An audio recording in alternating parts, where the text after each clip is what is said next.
नमस्कार, AB star news देख रहे हैं आप और मैं हूं आपके साथ सोहन सिंह।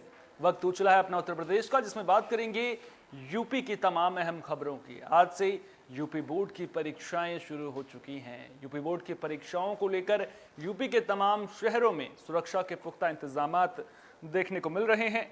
गाजियाबाद में भी पुख्ता इंतजाम किए गए हैं। किसी भी छात्र छात्रा को कोई परेशानी ना हो, इसका भी खास ख्याल रखा गया है। गाजियाबाद में 65 परीक्षा केंद्र बनाए गए हैं, जिनमें हाई स्कूल के 25,696 और इंटरमीडिएट के 28,819 परीक्षार्थी परीक्षा दे रहे हैं।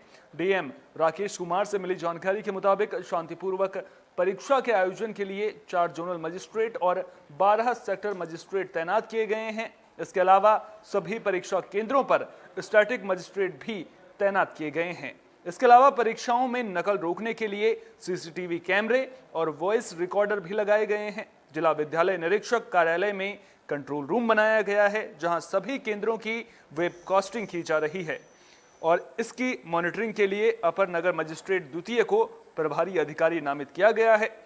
परीक्षा के दौरान केंद्रों के निरीक्षण के लिए 5 सचल दलों की भी तैनाती की गई है। सभी परीक्षा केंद्रों पर पर्याप्त पुलिस बल की तैनाती की गई है।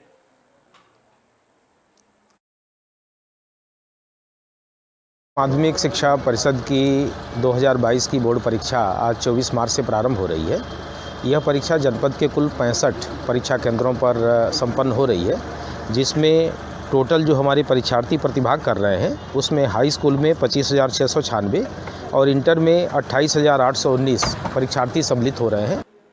तो यूपी बोर्ड की परीक्षाओं को लेकर पुख्ता इंतजाम देखने को मिल रहे हैं। प्रतापगढ़ में भी तैयारियां चाक चौबंद नजर आ रही हैं। यहां 214 केंद्र बनाए गए हैं, जिनमें परीक्षार्थी परीक्षा देते हुए नजर आ रहे हैं। 1,13,772 परीक्षार्थी प्रतापगढ़ में परीक्षा देंगे। कड़ी सुरक्षा व्यवस्था के बीच नकलविहीन परीक्षा के लिए सभी परीक्षा केंद्रों पर सीसीटीवी वॉइस रिकॉर्डर भी लगवाए गए हैं। जिले में हाई स्कूल की परीक्षा में 57,304 जबकि इंटर की परीक्षा में 56,468 परीक्षार्थी हिस्सा ले रहे हैं। परीक्षा केंद्रों का समय समय पर निरीक्षण करने के लिए जोनल, सेक्टर और स्टैटिक मजिस्ट्रेट की तैनाती की गई है। विभिन्न परीक्षा केंद्रों पर परीक्षा के दौरान चेकिंग के लिए 7 सचल दल दस्ता की नियुक्ति की गई है। बता दें कि 2 साल से कोरोना की वजह से यूपी बोर्ड की परीक्षाएं नहीं हो रही थी। ऐसे में छात्र छात्राओं को प्रमोट कर अगली कक्षा में भेजा गया था।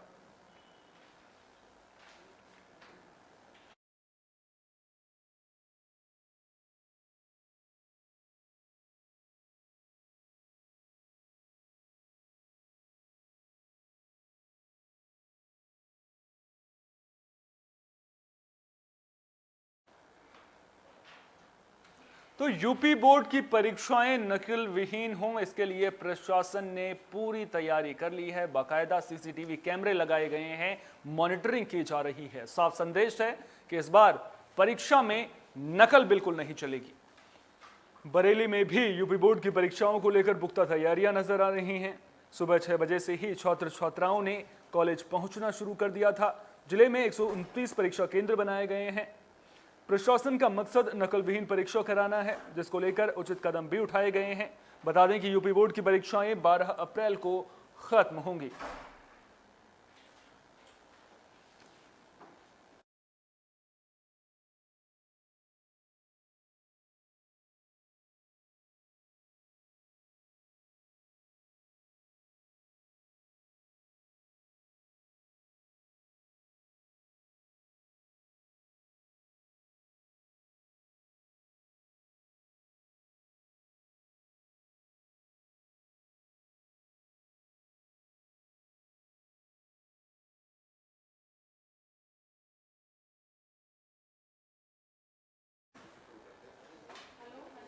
यूपी में बदमाशों की खैर नहीं है। बदमाशों के खिलाफ लगातार पुलिस के द्वारा अभियान चलाए जा रहे हैं, जिसकी कड़ी में पुलिस को लगातार सफलता भी मिल रही है।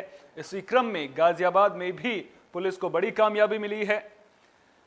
गाजियाबाद में बदमाशों की गिरफ्तारी का सिलसिला लगातार जारी है। पिछले 36 घंटों में गाजियाबाद में 3 मुठभेड़ में 8 बदमाश पकड़े जा चुके हैं। गाजियाबाद के इंदिरापुरम इलाके में भी पुलिस और बदमाशों के बीच मुठभेड़ हुई, जिसमें पुलिस की गोली लगने से 2 बदमाश घायल हो गए हैं। दोनों बदमाशों की पहचान शोएब और वसीम के रूप में हुई है। आरोप है कि दोनों बदमाश पहले रेकी करते थे और फिर सुनसान इलाके में महिलाओं से चेन स्नैचिंग की वारदात को अंजाम देते थे। बीती रात पुलिस को जानकारी मिली थी कि ये दोनों बदमाश इंदिरापुरम इलाके में मौजूद हैं। पुलिस ने जब बदमाशों का पीछा किया तो उन्होंने पुलिस पर गोली चला दी। जवाबी कार्रवाई में पुलिस की गोली लगने से दोनों बदमाश घायल हुए हैं।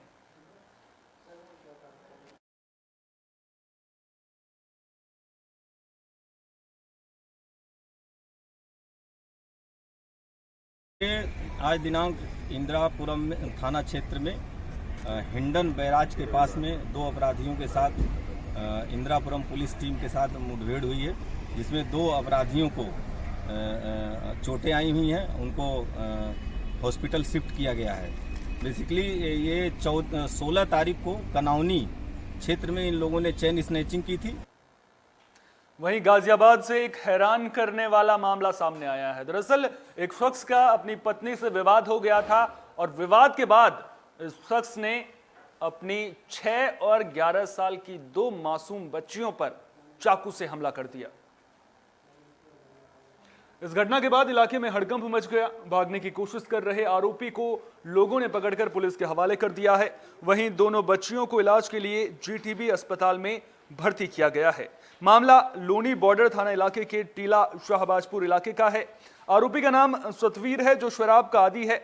इसी वजह से उसका पत्नी से झगड़ा चल रहा था। सुबह भी दोनों के बीच झगड़ा हुआ था, जिसके बाद आरोपी ने दोनों बेटियों पर चाकू से हमला कर दिया था। घायलों में 6 साल की मासूम की हालत गंभीर बताई जा रही है।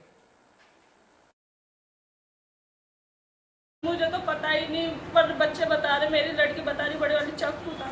अच्छा, दूसरी बच्ची की कैसी हालत है, वो कहाँ है? उसकी तो बहुत ज्यादा है। उसके तो मेरे देवर ताऊ चाचा के इनके भैया वो लेके गए हैं और फिर उसको तो मुझे पता ही नहीं। मेरे पापा ने पहले तो मेरी मम्मी को बात करने में फंसा दिया। फिर मैं मम्मी कहने लगी क्या चल, फिर पापा कह रहे यहीं बैठ। जब मम्मी कहने लगी हम तो जा रहे, फिर ये आए हैं भैया और फिर ये बोलने लगा कि छोड़ दो। फिर मम्मी ये जब कुछ काम के लिए आए तो मम्मी और मैं और मेरी छोटी बहन जा रहे हैं तो पापा ने पहले गली में लड़ाई करी, मम्मी मार रहे पीट रहे हैं। थाना लोनी बॉर्डर के अंतर्गत जिला शाहबाजपुर गांव आता है। आज सूचना मिली कि एक व्यक्ति द्वारा अपनी बच्चियों के ऊपर धारदार हथियार से उनके गर्दन को काट दिया गया है। पड़ोसियों द्वारा उसे पकड़ लिया गया था। उसका जो पता चला उसका नाम सतवीर है। काफ़ी दिनों से अपनी पत्नी से उसका विवाद चल रहा है।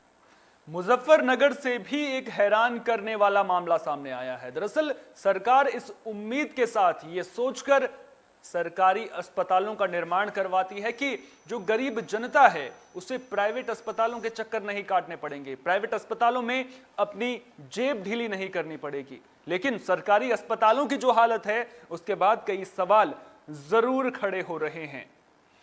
सरकारी अस्पतालों में गरीबों का मुफ्त इलाज हो सकेगा। सरकार इस उम्मीद के साथ सरकारी अस्पतालों का निर्माण करवाती है, लेकिन मुजफ्फरनगर के जिला महिला अस्पताल में आशा बहनें गरीबों से उगाही करती नजर आ रही हैं, जिसका वीडियो भी सोशल मीडिया पर जमकर वायरल हो रहा है। जिसके बाद सवाल उठ रहा है कि क्या मुजफ्फरनगर के जिला महिला अस्पताल में बिना पैसे के लेन देन के कोई काम नहीं होता है। वायरल वीडियो में क्या कुछ है वो भी आपको दिखा देते हैं।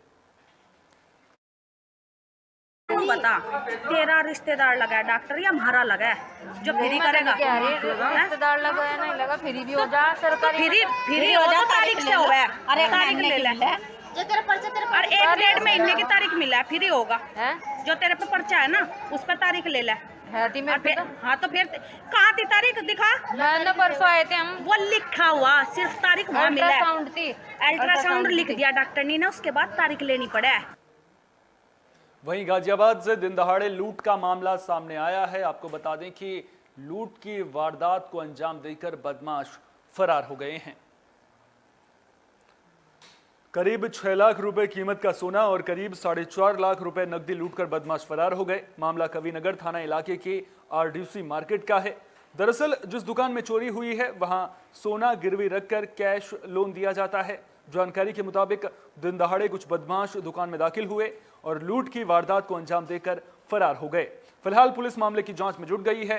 इस घटना के बाद इलाके में दहशत का माहौल देखने को मिल रहा है।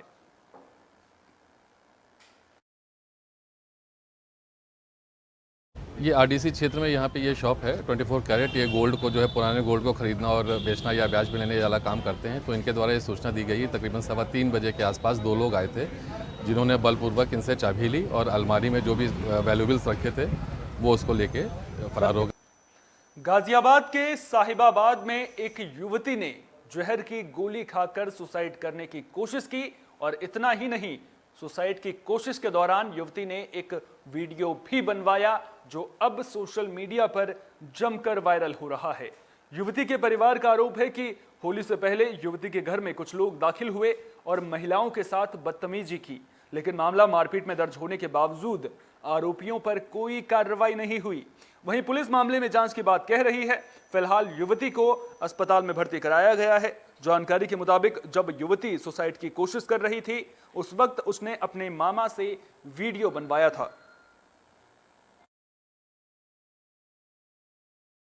8 लड़के ने ड्रिंक कर रखी बहुत ज़्यादा। वो अचानक से घर में घुस गए। अचानक से घर में घुसे, मैंने कि भाई हम होली नहीं खेल रहे, तुम क्यों बढ़े? तो उन्होंने सुना नहीं कुछ भी। उन्होंने धक्का मार के लड़की के कपड़े फाड़ दिए, मेरे कपड़े फाड़ दिए। हमने छुटने की कोशिश की तो सिर पे पाइप मार दी।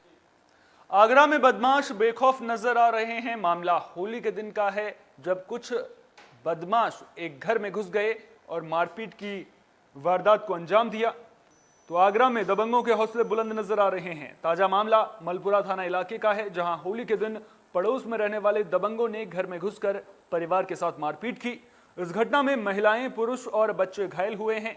ये पूरी घटना घर में लगे सीसीटीवी में कैद हो गई है, जिसका वीडियो सोशल मीडिया पर जमकर वायरल हो रहा है। मलपुरा थाने में मामला दर्ज भी किया गया, लेकिन अभी तक किसी की गिरफ्तारी नहीं हो सकी है।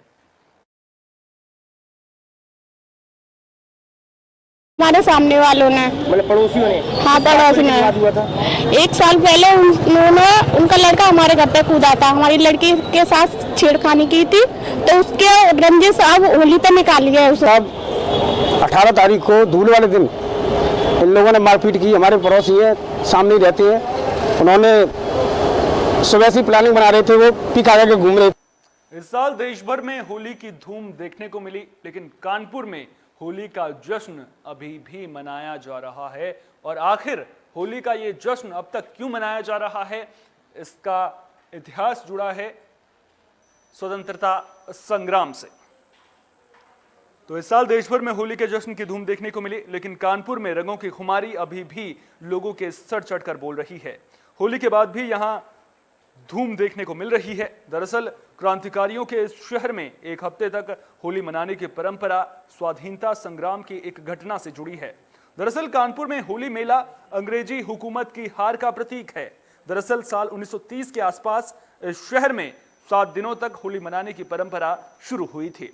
उस वक्त कुछ देशभक्त नौजवानों की एक टोली ने हटिया इलाके से निकल रहे अंग्रेज पुलिस अधिकारियों पर रंग डालकर नारे लगाए थे, जिसके बाद अंग्रेजी हुकूमत ने उन लोगों को गिरफ्तार कर लिया था। लेकिन जनता के दबाव के बाद 7 दिनों के बाद सभी गिरफ्तार युवकों को रिहा कर दिया गया था, जिसके बाद इस जीत का जश्न मनाने के लिए पूरे शहर में होली मेले का आयोजन किया गया। इस बार होली मेले में बाबा का बुलडोजर भी शामिल किया गया है, जो चर्चा का विषय बना हुआ है।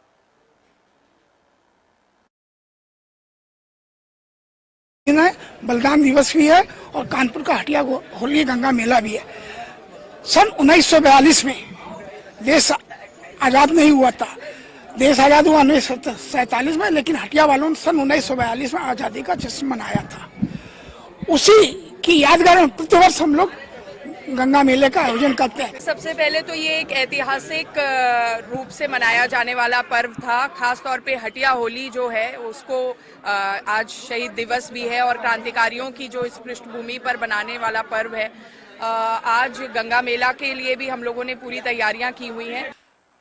यूपी की खबरों में फिलहाल के लिए इतना ही। अपना बहुत बहुत ख्याल रखिए और देश और दुनिया की तमाम अहम खबरों के लिए बने रहिए एबी स्टार न्यूज के साथ, क्योंकि यहाँ पर खबरों का सिलसिला कभी नहीं थमता।